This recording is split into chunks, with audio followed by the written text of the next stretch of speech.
Hello everyone, I'm on World Vegan Community, the foundation for building ethical and ecological homesteading communities. Here, if you are a vegan and an anarchist and nonconformist, you can definitely sign up to our website, World Vegan Community, and join in the discussions and learn about how to build physical vegan communities. We only have 14 members as of today, but let's keep going and making this a reality and creating a vegan world community. Okay, so after watching this video, now I'm going to be going to this video right here. After watching this video, I got a little bit worried, but at the same time, I knew that this was happening. And I'll link the video down below. But this is pertaining to my other videos pertaining to what I recommend using a VPN and using, Telegram rather than WhatsApp and all these things that are supposed to be keeping you safe and not tracking you. But according to this Rob Braxman, and thank you so much for this video, Rob, I will post this link above, but basically this is the link right here. But basically what he was saying is that if you, and I don't want to keep it on his face all the time here, but if you want to be safe, you have to follow some you have to think about what you're doing before you start to do things. So you have to be very, very careful and not trust that just because something is encrypted or just something because some company says something is safe and secure, that is actually safe and secure. Because anytime you're on the internet, no matter what, if you're hiding something or you're not hiding something, you're going to be tracked. There's going to be a way to find out about what you do, where you live, all this kind of stuff. Now, if you have a secure browser, and on top of that you have VPN, and on top of that you use a non-tracking search engine like DuckDuckGo and other secure measures, then you're more safe than the general public for sure. But you're still not generally safe. If you have at least, if you're giving out at least your email or your phone number to any of these applications like Telegram or WhatsApp or any of these places, then you're not safe at all. If you have a contact list, you're not safe. And so how do you become safe? What do you do to remain anonymous on the internet? And that is very difficult. And even in this video, he doesn't really go into that. He tells you why these are not safe, these platforms and these applications, but there's no real solution. There's no real solution to this. The only solution is to understand that we're not safe and to do what we can to not share the most important information of our lives. Just to do what we can to be as safe as we possibly can on the internet. Now, sometimes it's not possible to do this. Sometimes it's just very difficult to remain totally anonymous on the internet. And there's this, we can only do so much. I have my VPN, as you can see right here, NordVPN, right? I have my secure CCleaner browser with my specific settings. I have my CCleaner program that I use as well. CCleaner, as you can see here, CCleaner. And I have my Avast Where is it here? Avast here. I have my Avast antivirus as well as Malwarebytes programs. But this is probably not enough, but I'm doing what I can. Nowadays, everyone wants to track you.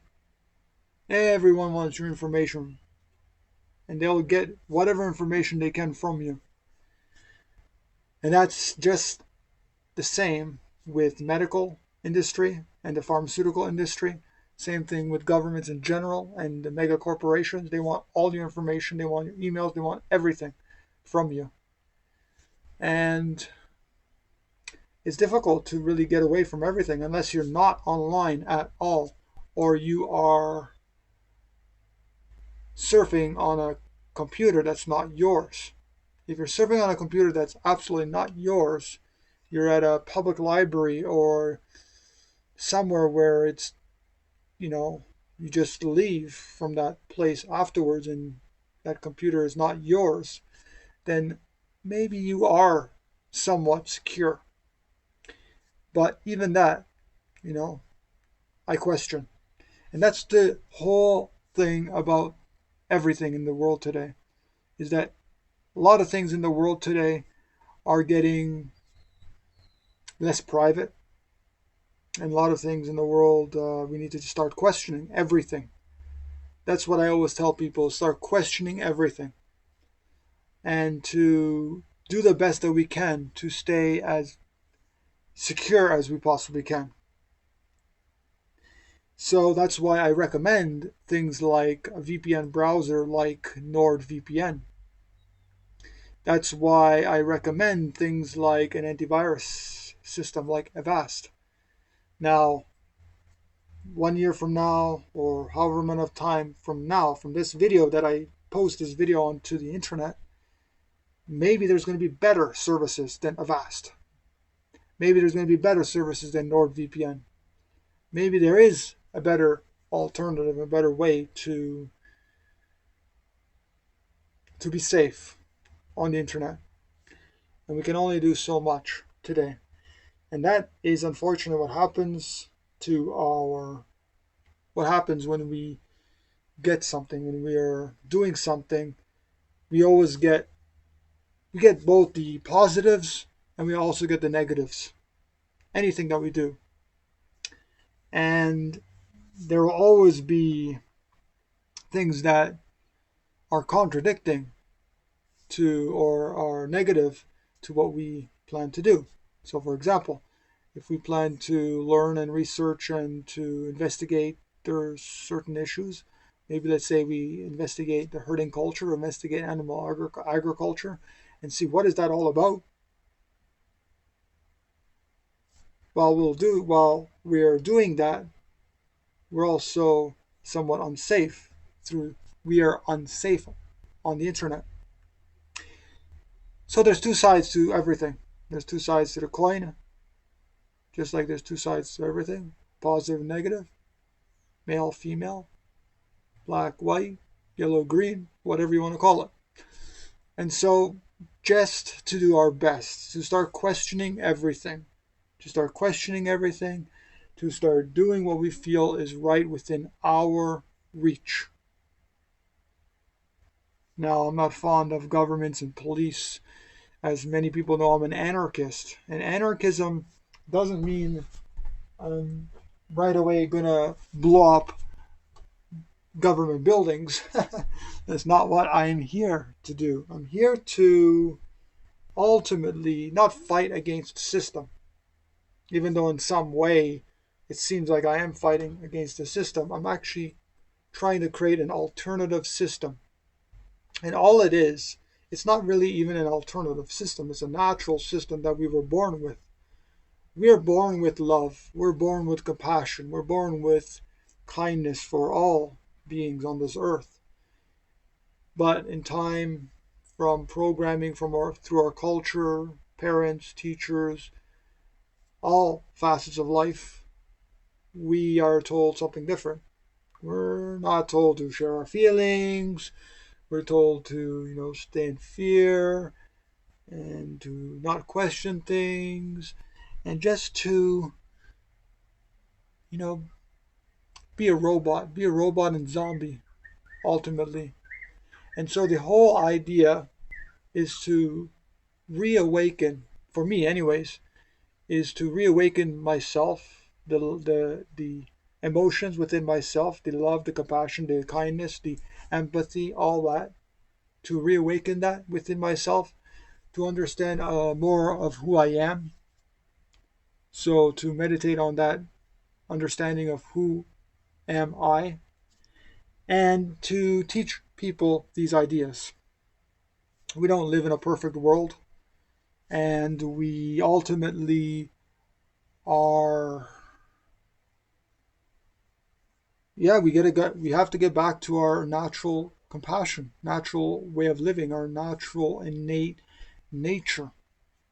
And that's why they call our intuition nature, our intuitive nature, because nature is the truth.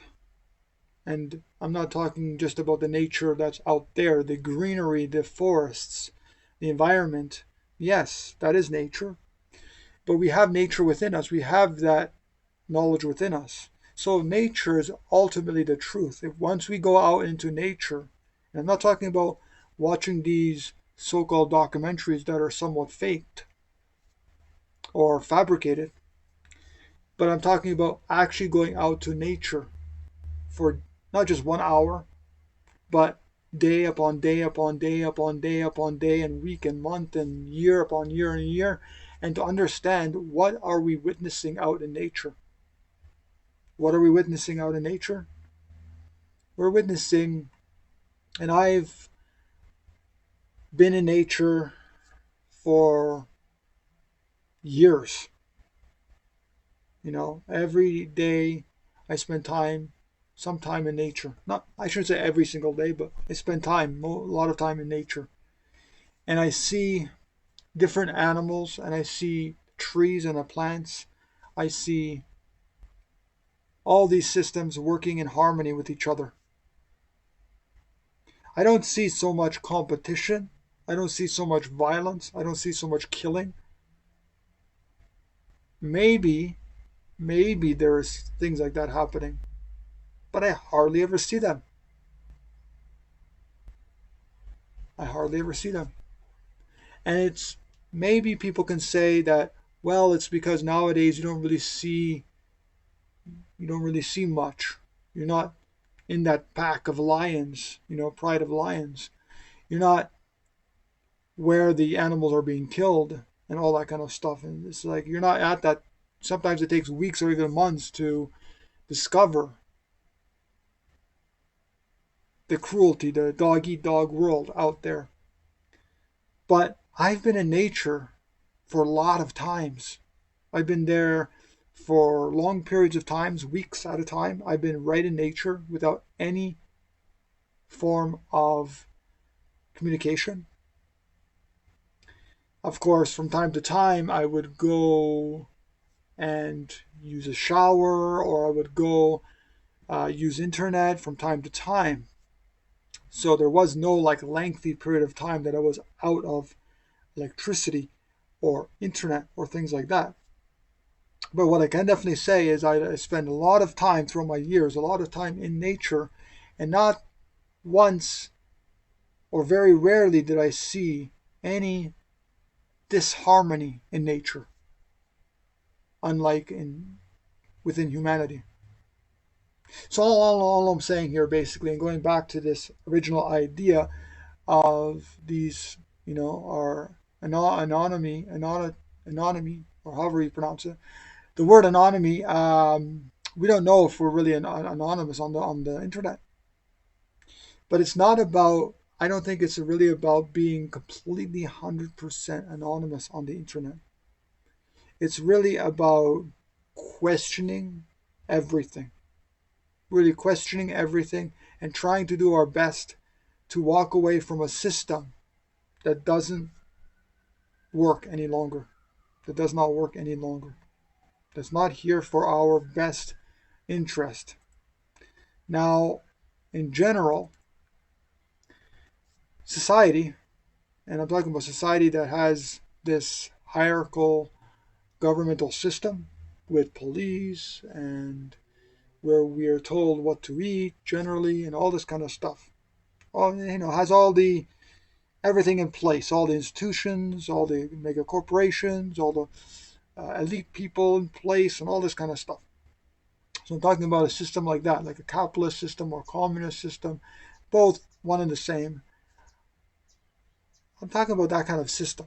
That kind of system, we got to walk away slowly, slowly. And the more people that do it, the more that we'll start living in a more free world. And I'm not talking about a society. Society is a fabricated, man-made system. What we need to ultimately do here is we need to strive walking away slowly from our culture. 1 second here. Yeah. Strive walking away from our culture slowly while understanding all these issues and learning more each and every day, learning whatever we can, because I always learn something every day. And to come together as a human family and to create an alternative, like I was saying, create alternative world vegan community.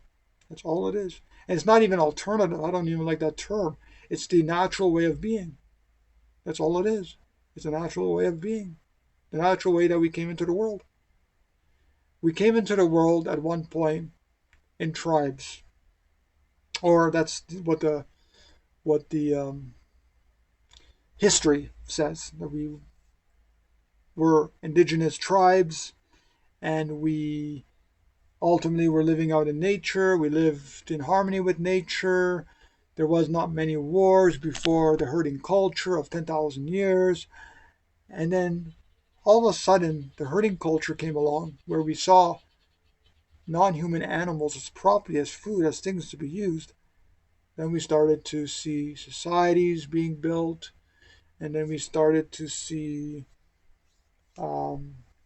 everything come into place, especially in the last few hundred years. So I again question everything I'm told, even things that supposedly are truth. I question that. But of course, there's so much that we can do, and we shouldn't get so depressed over it. Of course, questioning things, we don't get depressed. We just understand that we question it to empower ourselves, to learn, but also not to get depressed saying, oh, well, because all this is all corrupted and we're being surveillanced and nothing is really safe and secure and encrypted, then why even bother? It's getting us depressed. And it's like, no, that's because we don't have our purpose, an individual purpose, and we don't have faith, and we don't have hope that it will work, and we don't have this faith in the higher power, whatever that is to you.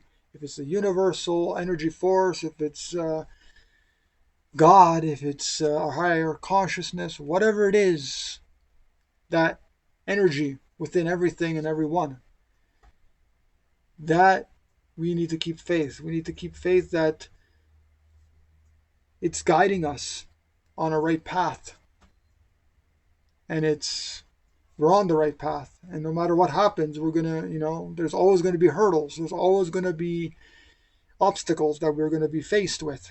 And the understanding is to realize that the universe, God, has us here for a particular reason. And I need to know what that reason is. That's where I understand what my purpose is. Once I understand what my purpose is through meditating on the who am I, or who I am, and you actually want to have it as a question. So who am I? Question. So once we understand more of who we are, we're never going to fully understand everything about ourselves individually. But once we start to understand more and more and more and more, we start to understand what our purpose is. And I understood that once I had the spiritual awakening. And that spiritual awakening is ultimately what I like to call spiritual awakening, but it's both an ethical awakening and a spiritual awakening, because once you understand the ethics, you understand the spiritual ramifications of it.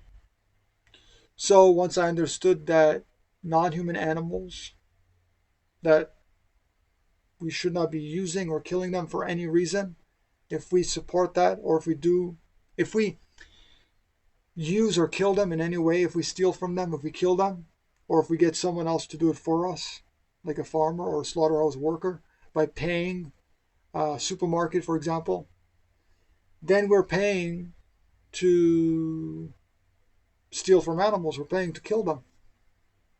And I understood at that time that I just didn't want any part of that. I wanted to do good. I understood that we were all interconnected and that I was in another living being, like this living being. I was in all living beings. And I don't want to harm another living being, because if I harm another living being or get someone to do it on my behalf, ultimately I'll be hurting a part of myself. A part of myself would be dying within me. And that's true, even though we may not feel it. Every time we do some sort of harm, we're harming ourselves as a result. And so the whole idea really is, for me anyways, is to do the most good that I can to try to bring more consciousness to this earth, to bring more love, to bring more compassion, to bring more kindness into this world. We're here together, all of us, all the humans, all the non-humans, all the plants and the trees and all the things or the entities or the beings that we can't see. Whatever, all life. So we're here all together to try to create that world. And ultimately, we're here to create that world vegan community. So I'm going to end it right here and just say we got to do our best. We got to trust our natural intuition. So cultivating our intuition and trusting our intuition and just following our heart values of love and compassion. If it's not loving, if it's not compassionate, we know that stealing and we know that killing another is not compassionate, is not loving, is not kind, is not empathetical. We need to change our ways. Because if we want to create a beautiful world, as one of my books is entitled, as well as my radio program, Creating a Beautiful World Radio, creating a beautiful world, if we think about this Garden of Eden, or utopian world, whatever you want to call it, we will ultimately, we have to realize that there is no violence, there is no separation, there is no killing, there is no slaughterhouses, there's no hospitals, there's no governments, there's no police, there's no authorities. There's nothing like that in that kind of world. It's all peaceful, it's all loving, it's all caring, we're all working in symbiosis on this earth, in harmony with each other. And so if we want to get to that utopian world, we have to emulate exactly what that world is, or what we want that world to be like. So thank you for joining me, everybody. And you've been listening to my good friend, the birds outside behind me, because we have a lot of trees around our house and we have a lot of birds and a lot of other animals. I just had recently one of those little gecko lizards just rush right in front of me in my room, and I was like, wow, how are you, friend? And he just went on his own way, his or her own way, because I don't know if it's a male or female, but went on her own way. And I just said, hello, I appreciate that you come, and now you're on your way. on your journey. So I want to thank you all for joining me here. This has been a little lengthy video, but I know that what I need to say is not what I need to say. I don't know I need to say it. This is probably, and I question this, but this is probably a message that is sent from somewhere. I don't even know if I'm saying these words. If someone is, if the universe, the natural force, is telling me, Michael, you got to say this. You have to share this message with the world. And a lot of what's going to come out of your mouth, you may not even realize that it's coming out of your mouth, but it's going to be amazing. And you're going to be sharing this message with the world. So whatever you have to share with the world, do so, because hey, we never know what we're going to say or what we're going to do. Just send it out to the universe. That's the thing. Send it out to the universe. And then from there, let people absorb it in their own timing. Even if one person watches your video and gets inspired to do something to change the world, to make it a better place, then you've done your job, and you continue doing that. You continue making videos or books or creating events or whatever it is to make the world a better place, pertaining to vegan advocacy. Because we're actually advocating for a peaceful, loving world, but that's what veganism is, and we're sharing veganism with the world, with as many people as we can.